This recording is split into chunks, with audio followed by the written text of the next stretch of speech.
Welcome to Be Money Strong in Minutes. I'm Brian Halverson, certified financial coach and your guide up the mountain. And I'm Lorianne. Every episode, we take one real financial situation, one real framework, and break it down in minutes.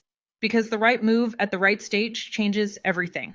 Today we're talking about the four walls, my framework for financial triage. If you're in this situation or you know someone who is, this one's for you. Okay, so Brian, let's start at the beginning. Why do people even need a triage framework? What's wrong with the usual advice? Because the usual advice assumes the math works. It assumes you have margin, and when you're in crisis, you don't. I think of a client, Sarah. She was doing great, had a $2,000 car fund saved up, and then bam, a major issue at work. Oh man, I can feel the stress just hearing that. Exactly. And that stress, it just consumed her. She started, these little in app purchases on her phone. Nothing big, just small stuff to get a little relief. But by the end of the month, it had blown a huge hole in her budget. That is so relatable, the stress spending. It's not a discipline problem. She told her coach, I overspent because of extreme anxiety and stress. That's your nervous system doing what it's designed to do. So telling her to just cut back on eating out is like putting a band aid on a broken bone. The cure has to match the condition. Right. So when you're in that state, you don't need optimization. You need triage, like an ER doctor. That's the perfect analogy. The ER doc isn't trying to cure everything. They're trying to keep the patient alive long enough to get to the next step. Stabilize first, optimize later. That's what the four walls are. It's financial first aid. Okay, so let's build them. What are the four walls? There are four categories in a fixed order that get paid before anything else, period. Wall one is food. And I'm guessing you mean groceries, not fancy takeout. 100% real groceries. This is about keeping your body fed and functioning. It is absolutely non negotiable. You need energy to do everything else. Okay, food. Got it. What's wall two? Wall two is shelter, your rent or your mortgage. Of all the walls, Lorianne, this is the one that's hardest to recover from if it falls. Losing your housing, it's not just money, it's your kid's school, your mailing address, your stability, your job, even. You have to protect this one hard. Yeah, that's a cascading failure. It affects everything else. It really is. Okay, so after shelter comes wall three, transportation. And I want to be really clear. This is not about the nicest car.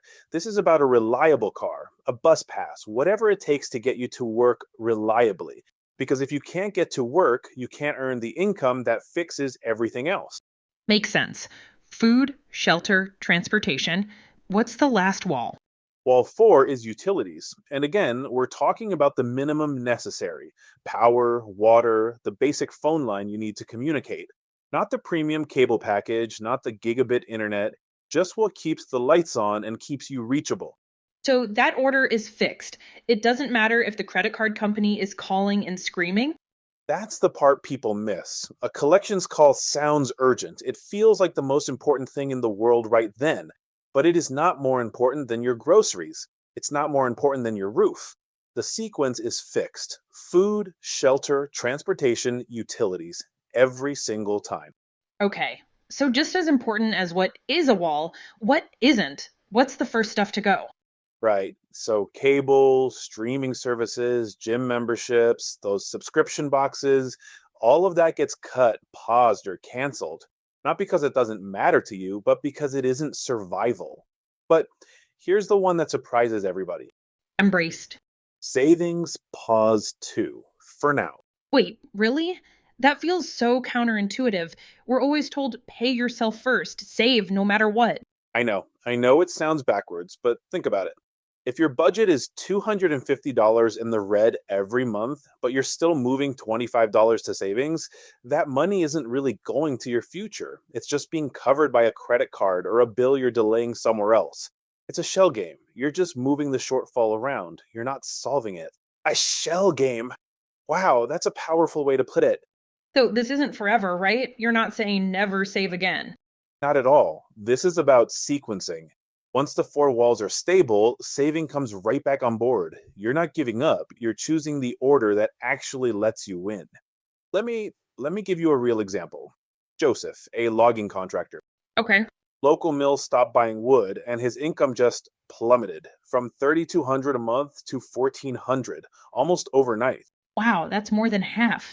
Yeah, so he had to make some hard calls. He moved in with family temporarily. That slashed his housing wall down to 200 bucks. Food was 400, transportation was 400, utilities 50. So his total four walls came to just over $1,000. So with 1400 coming in, he had a little margin, not much, but some. Exactly. And that move, it wasn't permanent, he knew that, but it freed up room in one wall that he could redirect to the others. It was the right move for the season, and it kept every wall standing while he figured out his next step. So once you have your four walls number, you're inevitably going to have some bills left over that just can't get paid this month. That sounds terrifying. It is, and it leads to a hard truth. Some creditors might not get paid, not because you're irresponsible, but by design. We call this strategic default, and it's not ignoring the problem, it's not letting calls go to voicemail. It is a conscious, informed decision about who gets funded. So the key is communication. Precisely. You communicate it clearly to the creditors who don't get paid. If your four walls are protected and there's nothing left for a bill, that's not a personal failure. That is math. And the healthiest thing you can do is communicate the math, not hide from it. That's a wrap on this one. If today's episode hit home, if you heard yourself in Sarah's story or in any part of this conversation, the best next step is free. It's called the discovery call. Head to bemoneystrong.com/discovery call to book your free 20-minute call where we figure out exactly where you are on the mountain and what the right moves are from there. No sales pitch, just a real diagnosis built around your numbers. Not ready to book a call yet? Take the free financial health assessment instead at bemoneystrong.com/FQ assessment. It takes 10 minutes and tells you exactly which stage you're in and the one move that gets you to the next. Both links are also in the description. Book the call, take the assessment, or do both. Just take the first step. I'm Brian Halverson. And I'm Lorianne. We'll see you on the mountain.